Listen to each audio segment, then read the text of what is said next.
요한복음 20장 22절 말씀으로 세월을 아끼라 성령을 받으라 라는 제목으로 이 시간 말씀의 은혜를 나누기 원합니다. 인간이 짓는 죄 중에 가장 큰 죄가 무엇일까요? 이 세상에서 가장 악한 죄가 무엇이는 것을 물어보고 있는 겁니다. 무엇일까요? 대부분 사람들이 살인이다라고 말을 할 겁니다. 살인이 가장 악한 죄일까? 아닙니다. 성경은 그렇게 말하지 않죠. 하나님을 모르고 예수를 믿지 않는 것이 가장 악한 죄라고 성경은 말씀하고 있기 때문에 그렇습니다. 이 말에 불신자들은 당장에 화를 낼 겁니다. 종교의 자유가 있는데 하나님을 믿지 않는 것이 악한 죄라니 이럴 수가 있는가? 이렇게 항의를 하게 될 것입니다. 사람을 죽이는 것이 더 큰 죄가 아닌가라고 말을 하게 된다는 것이죠. 그러나 간단하게 이렇게 한번 생각해 보면 좋을 것 같습니다. 살인범이 아무리 피해자 가족에게 경제적으로 충분한 만큼의 보상을 한다 하더라도, 또한 재판에서 사형 선고를 받아서 자기 생명으로 죗값을 치르고 한다 하더라도 그 마음속에 평강은 절대 없는 것이죠. 진짜 인간이라면 그 마음속에 평강이 있을 수가 없습니다. 사형장의 이슬로 사라지는 것이 우리나라가 1997년이 마지막이라고 하죠. 그러나 12명의 마지막으로 사형장의 이슬로 사라졌는데 그들 모두가 다 검사들이 이렇게 질문한다고 합니다. 당신은 죄인입니까? 당신은 죄를 인정합니까? 근데 그때마다 검사는 가슴을 졸인다고 하죠. 만약에 나는 죄를 인정하지 않습니다. 그 말이 평생 이 검사의 마음 가운데 계속 메아리를 치기 때문에 항상 조마조마한다고 합니다. 근데 다 12명 다 내 죄를 인정합니다. 그 말을 하고 자기의 죄를 회개하고 그리고 간단한 종교의식을 치르고 마지막 숨을 거두는 것을 보게 된다는 것이죠. 아무리 살인범이 악한다 하더라도 자기의 모든 죄를 다 달게 받는다 하더라도 그 마음의 평안함은 있을 수가 없습니다. 늘 죄책감과 후회와 두려움이 그를 막고 있습니다. 왜냐? 하나님의 영적인 존재이기 때문에 그렇습니다. 만약 그 살인범이 하나님을 진정으로 만났다면, 예수를 참된 구주로 영접한 사람이었다면 인간이기 때문에 순간적인 살인의 충동은 느꼈을지라도 살인까지 행동은 이어지지 않게 될 것입니다. 궁극적으로 하나님을 몰라 살인 같은 엄청난 죄를 저질렀다면 하나님을 모르는 것이 더 큰 죄일 수밖에 없음을 성경은 말씀해주고 있게 됩니다.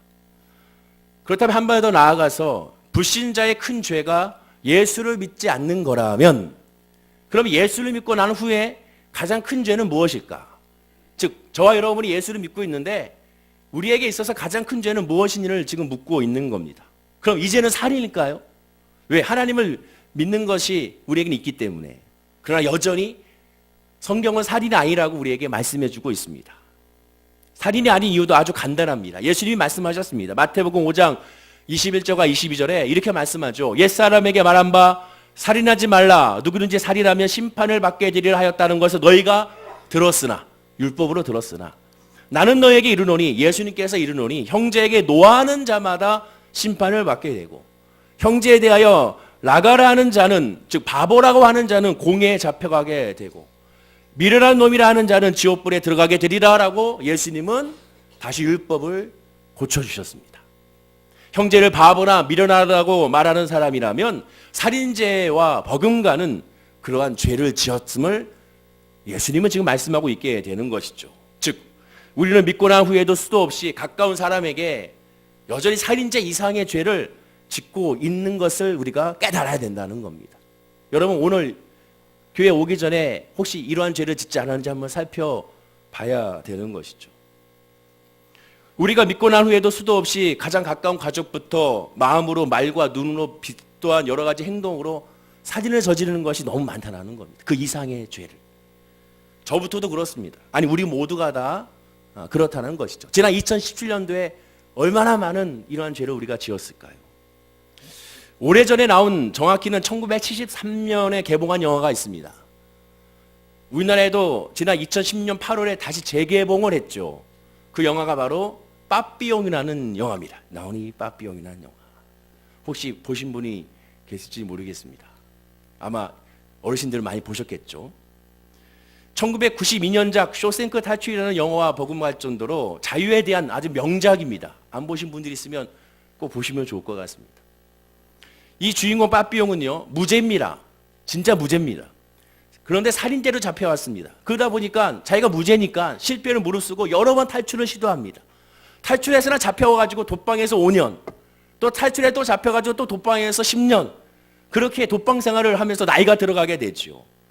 이 영화의 백미는 바로 이 마지막 장면입니다. 사진에 보시면 나오겠지만 쇼생크 탈출 말고요.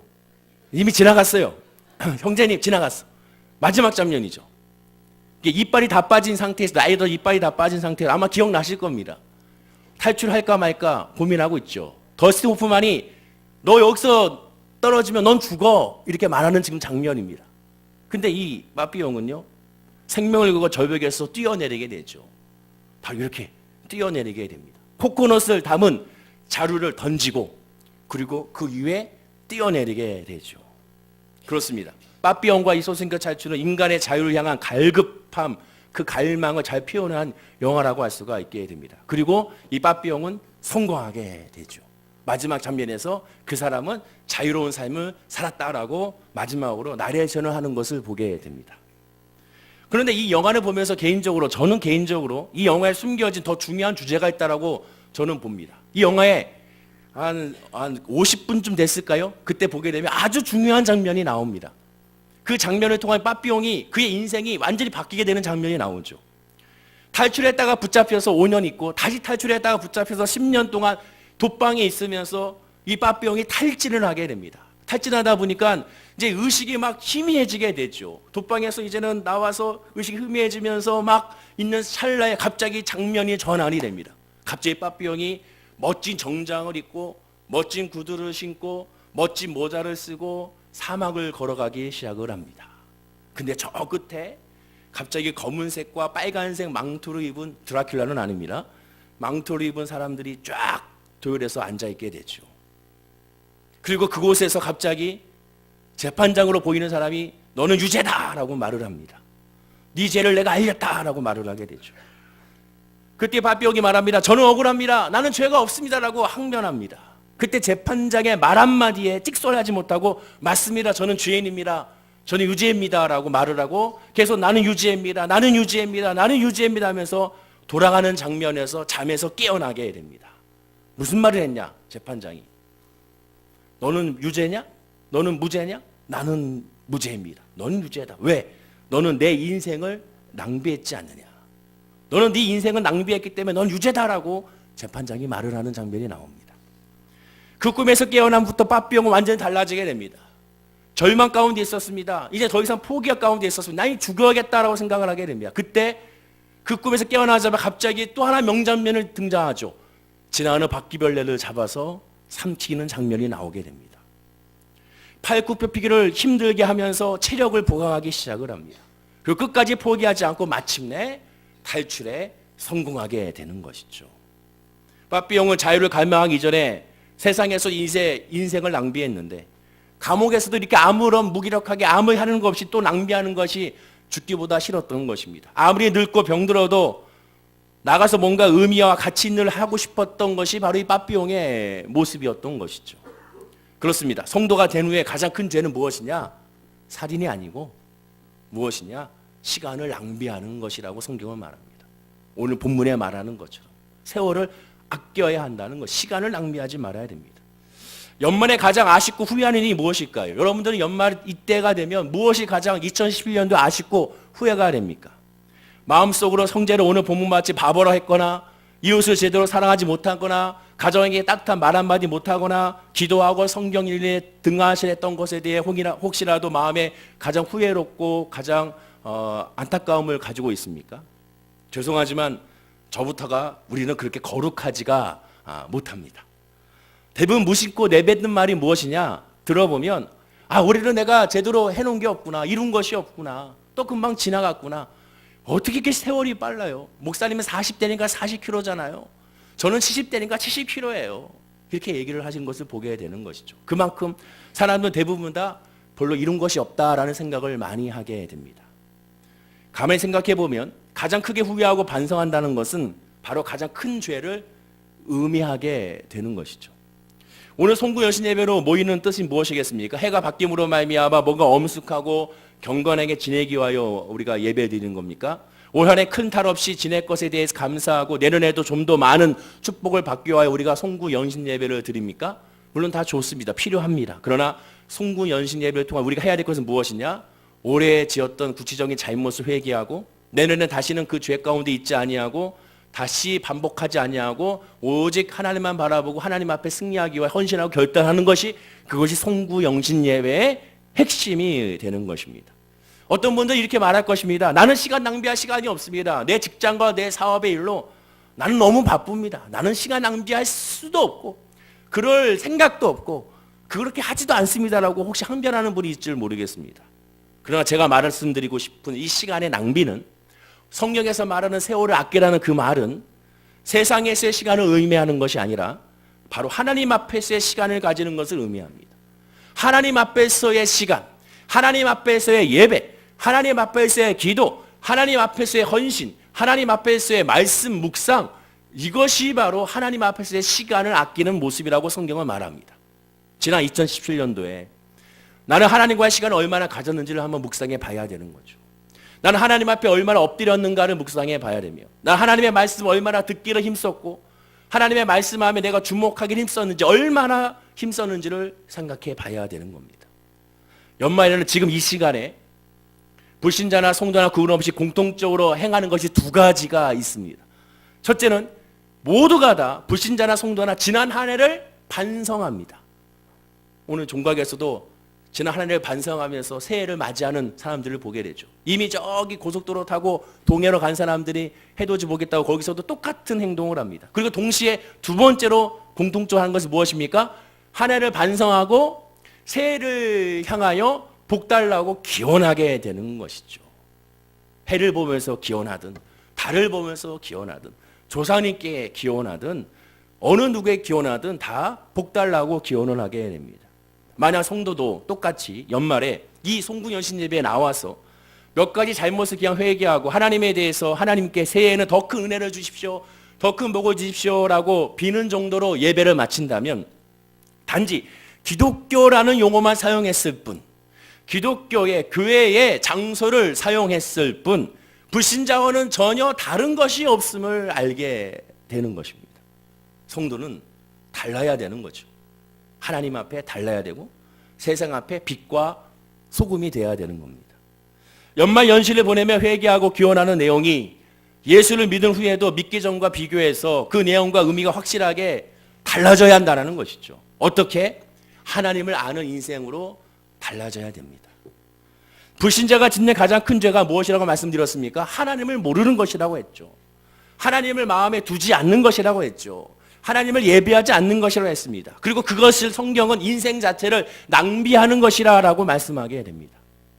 하나님을 모르는 인생은 어떤 인생입니까? 고린도전서 9장 26절에 이렇게 말합니다. 다 함께 한번 읽어볼까요? 자, 시작. 그러므로 나는 다름질하기를 향방 없는 것 같이 아니하고 싸우기를 허공을 치는 것 같이 아니하며, 즉 예수를 믿지 않은 불신자의 삶은 다름질하는데 향방이 없는 거라는 것이죠. 방향이 없다라는 겁니다. 싸우는데 허공을 치는 싸움이라는 것이죠. 즉 전도서 2장 2절에 전도자가 이르되 이 세상을 쫓는 것은 헛되고 헛되며 헛되고 헛되니 모든 것이 헛되더라. 다 헛된 것이라는 것이죠. 그러나 성도는 뭐 해야 됩니까? 달라야 됩니다. 옆에 분에게 인사하겠습니다. 성도는 달라야 됩니다. 인사하겠습니다. 그럼 어떻게 달라야 됩니까? 성도는 나의 시간을 하나님 앞에서부터 출발하는 사람이 되어야 됩니다. 송구 연신 예배를 드리는 이유가 뭡니까? 이 12시에 뭐에 모입니까? 하나님 앞에 나의 첫 시간을 주님께 드려서 시간의 시작을 하나님이라는 것을 알리고 시간의 끝도 하나님이라는 것을 알리기 위하여 송구 연신 예배를 드리게 되는 겁니다. 즉 모든 주권은 하나님께 있음을 고백하는 자리가 이 자리가 되는 겁니다. 지금 이 순간 바로 저와 여러분이 그러한 사람이라는 것이죠. 이것을 확신하기 위하여 세상을 바라보는 시선도 어떻게 됩니까? 완전히 달라지는 사람이 되는 겁니다. 완전히 달라지는 거예요. 성도가 연말에 철저하게 회개하고 새롭게 결단해야 될 내용은 바로 이 부분입니다. 여러분 창세기 5장에 보면 하나님만 바라보는 시각을 가진 한 사람이 나옵니다. 누구냐면 바로 노아라는 사람이죠. 노아는 새 아들을 볼 때가 500세 이후였습니다. 500세 이후에 새 아들을 봤습니다. 그때 하나님부터 심판에 대하여 방주를 지으라는 명령을 받게 됩니다. 무려 500세가 됐을 때 야, 너 방주를 치어라. 그럼 언제까지 지어야 됩니까? 일단 치어라. 언제 심판이 있습니까? 묻거나 따지지 말고 내가 알아서 하니까 너는 그냥 방주를 지어라. 하나님은 이렇게 말씀을 하십니다. 홍수가 난 때는 600세가 되는 해였습니다. 말하자면 노아는 방주를 몇 년 지었습니까? 근 100년 동안 방주를 열심히 지었습니다. 그가 한 것은 다른 거 아무것도 하지 않았습니다. 하나님의 명령한 대로 나무를 가져다가 방주를 지었습니다. 그럼 당시에 세상 사람들이 봤을 때, 그 주변 사람들이 봤을 때 이 노아는 어떤 사람이었을까요? 또 세상 사람들의 상태는 어떠한 상태였을까요? 성경은 말합니다. 그 세상 사람들의 죄악이 관영했다라고 표현합니다. 어린아이부터 어른에 이르기까지 모든 사람들이 죄를 지었다라고 성경은 표현합니다. 죄가 차도 차고 넘쳐서 더 채울 것이 없을 정도로 세상 만사가 완전히 성령 충만이 아니라 죄악 충만이라고 성경은 기록하고 있습니다. 또한 사람들의 생각과 계획이 항상 악하다고 성경은 말하게 됩니다.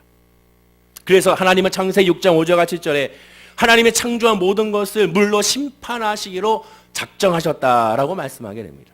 그럼에도 사람들은 하나님에 대한 감각이 전혀 없었고 도덕적 회개조차 할 생각을 그들은 하지 않았다고 성경은 말합니다. 그러나 그 많은 사람들 가운데 노아는 달랐습니다. 왜입니까? 하나님을 아는 사람이었기 때문에. 한마디로 성도였기 때문에 노아는 달랐습니다. 노아는 사람들이 죄 짓는 곳에 있을 때 그는 방주를 지었습니다.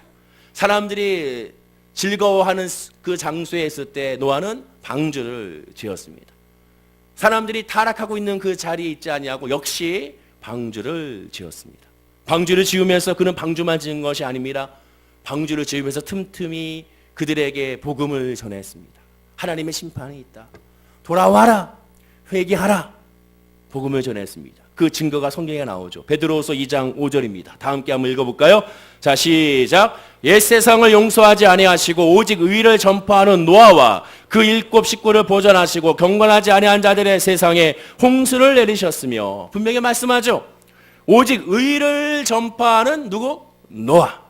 의를 전파했다. 복음을 전파했다는 것이죠. 혹자는 말합니다. 노아는 방주만 지었다? 아닙니다.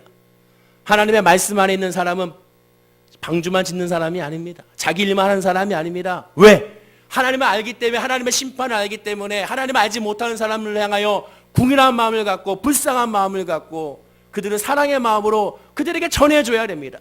안타까운 심정으로 심판이 임했어. 곧 하나님이 임재하실 거야. 곧 하나님의 심판과 하나님의 채찍질이 임할 거야. 이제 돌아와야 되라고 안타까운 심정으로 노아는 계속 의를 전파했다는 겁니다. 무엇을 하면서? 방주를 지으면서. 그러나 그들은 오히려 노아더러 뭐라고 했습니까? 미친 사람이라고 조롱하게 되지요. 하지만 그 결과는 어떻게 됐습니까? 어떻게 됐나요? 노아가 인생을 낭비한 것이 아니요, 시간도 허비한 것이 아니었습니다. 세상 사람들이 봤을 때는 노아는 미친 사람이었고 낭비하는 사람이었고 헛소리하는 사람이었고 멍청한 사람이었고 어리석은 사람이었고 뒤떨어지는 사람이었습니다. 융통성이 없는 사람이었습니다. 그럼 하나님이 봤을 때는 노아는 하나님 앞에 완전한 사람이었고 성경의 표현대로, 그 다음에 노아를 알지 못하고 하나님 알지 못한 사람들은 그렇지 못했습니다. 오히려 반대였죠.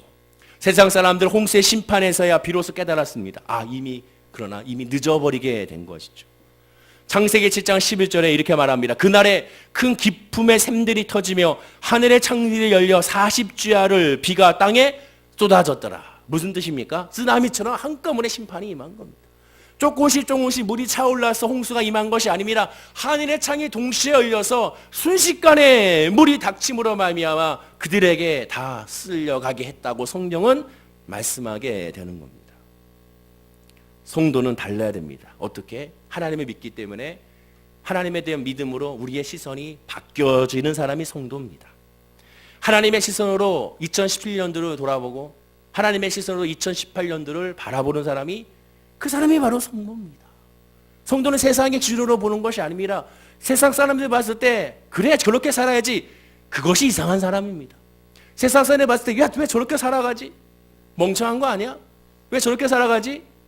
너무나도 한심해 보인다? 그런 말이 듣는 것이 오히려 복음만 있는 사람이 될 수가 있는 것입니다. 하나님의 시선을 가지는 것이 시간을 낭비하는 것이 아니라 시간을 오히려 지배하고 있다는 것이죠. 영상 하나 볼까요? 영상 하나 틀어보겠습니다. 잠깐 짧은 영상입니다. 한번 보십시오. 페널티킥을 하고 장면인데 아니,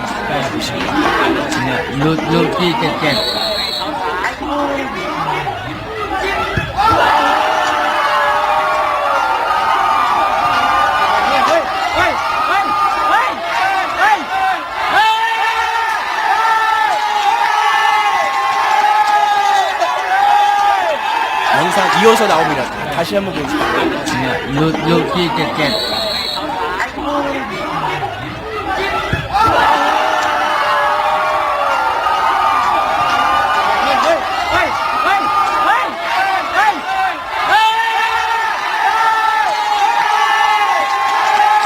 네, 멈춰주시기 바랍니다. 여러분 이 영상을 보면서 이 영상을 올린 사람이 뭐라고 썼습니까? 이렇게 어처구니 없는 페널티킥을 받느냐 이런 표현을 하고 있지 않습니까? 여러분 이 영상을 보면서 여러분 뭘 느낍니까? 두 명의 사람을 아마 주목할 겁니다. 대부분의 사람들은 골을 찬 사람과 막은 골키퍼를 보죠. 그런데 하나님의 시선에 있는 사람은 뭘 보게 됩니까? 저는 이 영상을 보면서 주목한 사람이 있습니다. 누구냐? 골을 찬 사람도 아니고 골을 막은 골키퍼도 아니고 누구냐? 심판입니다. 다시 한번 영상을 틀어주십시오. 심판이 어떤 모습을 보이는지 한번 주목해 보십시오. 다시 한번 영상 좀 틀어주세요.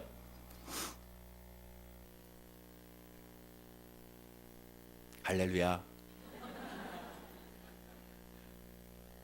네, 감사합니다. 심판만 주목해서 한번 보십시오. 심판.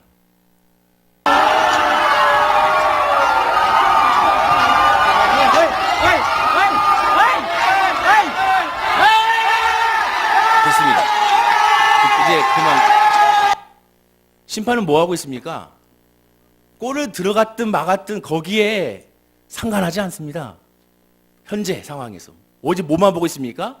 골만 보고 있습니다. 그게 어디로 향하고 있는지. 그런데 지금 뭐 하고 있을까? 골을 찬 사람은 내가 못 찼기 때문에 좌절하고 있습니다. 골을 막은 사람은 내가 막았다고 생각하고 기뻐가지고 거기서 벗어나서 다른 사람들하고 아마 축배를 들고 있었겠죠. 근데 그 순간 역전이 되죠. 그 골이 스피를 먹어서 골로 들어가게 됩니다.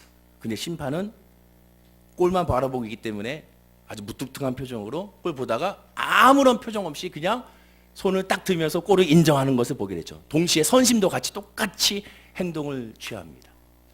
하나님을 믿는 하나님의 백성은 이런 사람이 되어야 되는 겁니다. 지금 여러분에게 어떤 일이 일어났는지, 좋은 일이 일어났는지, 나쁜 일이 일어났는지 그거에 집중하지 마십시오. 세상 말이 그러죠. 끝날 때까지 끝난 것이 아니다. 그 세상 말입니다. 하나님의 사람은 거기서 한 걸음 더 들어가야죠. 하나님 안에서 우리는 모든 것이 협력하여 선을 이룬 존재라는 것을 믿어야 되는 것입니다. 골을 먹으면 어떻습니까? 그래도 은혜인 겁니다. 골을 넣어도 은혜인 겁니다. 골을 못 넣어도 은혜인 겁니다. 어떤 일이 일어나도 하나님의 사람은 은혜인 겁니다. 왜? 하나님이 책임져 주기 때문에 그렇습니다. 이 영상에서 세상 사람들의 시선은 선수에게 있습니다. 그러나 하나님의 시선에 가진 사람은 심판에게 둬야 됩니다. 사람 중심이 아닌 하나님 중심으로 하나님을 바라봐야죠. 하나님이 오케이 할 때까지, 하나님의 손을 들 때까지, 하나님이 끝난다고 했을 때까지, 하나님의 호스를 불 때까지, 그때까지 우리가 주목해야 될 것은 하나님이라는 것을 우리가 기억하고 깨달아 알아야 되는 것입니다.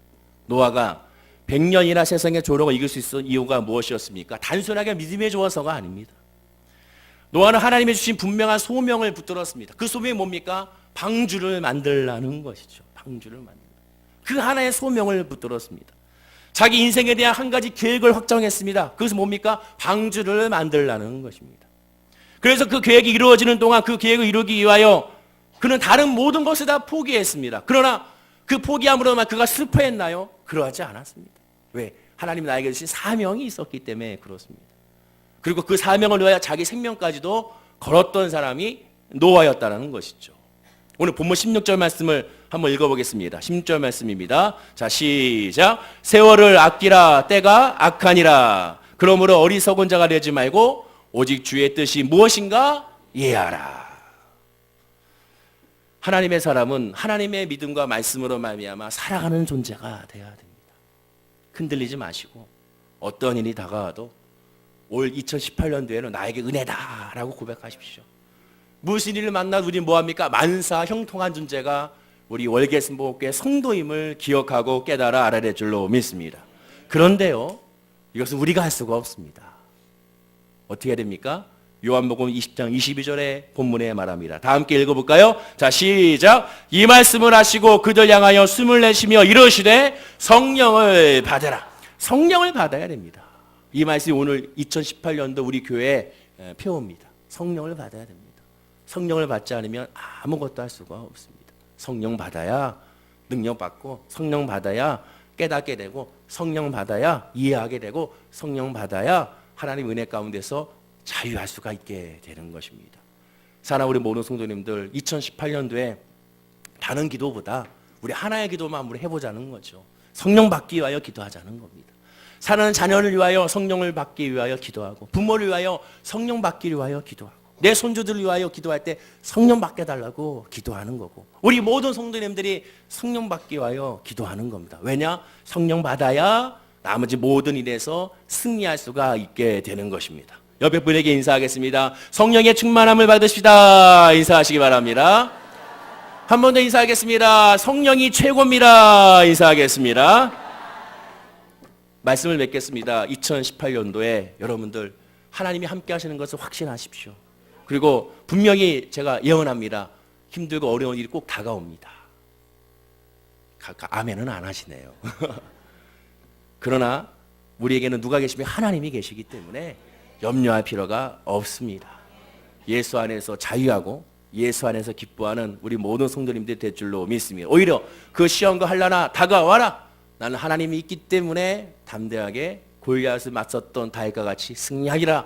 그런 믿음의 고백으로 선포하며 나가는 우리 모든 월계순복음의 성도님들이 된 줄로 믿습니다. 기도하겠습니다. 아버지 하나님 감사합니다. 우리 모든 성도님들이 다 성령의 충만함을 받게 하여 하시고 세월을 아끼고 하나님 앞에 더욱더 시간을 내며 하나님을 엎드리고 하나님을 예배하고 하나님께 기도하는 우리 모든 성도님들이 될 수 있도록 복에 복을 더하여 주시옵소서. 믿음으로 기도하게 하시고 믿음으로 바라보게 하시고 믿음으로 찬양하게 하여 주셔서 그 믿음으로 말미암아 자유하는 역사가 우리 모든 성도님들의 역사가 되게 하여 주시옵소서. 성령님을 인정하고 환영하고 모셔드리게 하여 주셔서 성령의 눈으로 우리의 삶을 바라보게 하여 주시고 성령의 눈으로 우리의 직장과 사업장을 바라보게 하여 주시며 성령의 눈으로 우리의 가정을 바라보게 하시고 우리의 교회를 바라보게 하시고 이 나라와 이 민족을 성령으로 바라보게 하여 주시옵소서. 세상 사람들과 똑같이 나가는 것이 아니라 세상 사람들이 미련해 보인다 하더라도 복음으로 말미암아 나아가는 우리 모든 성도님들이 되게 하여 주셔서 그 복음의 열매가 무엇인지 이 세상 사람들에게 믿지 않는 자들에게 보일 수 있는, 증거할 수 있는, 간증할 수 있는 우리 월계순복음교회 모든 성도님들이 되게 하여 주옵소서. 감사 찬양 주께 드리며 예수님의 이름으로 기도드립니다. 아멘. 우리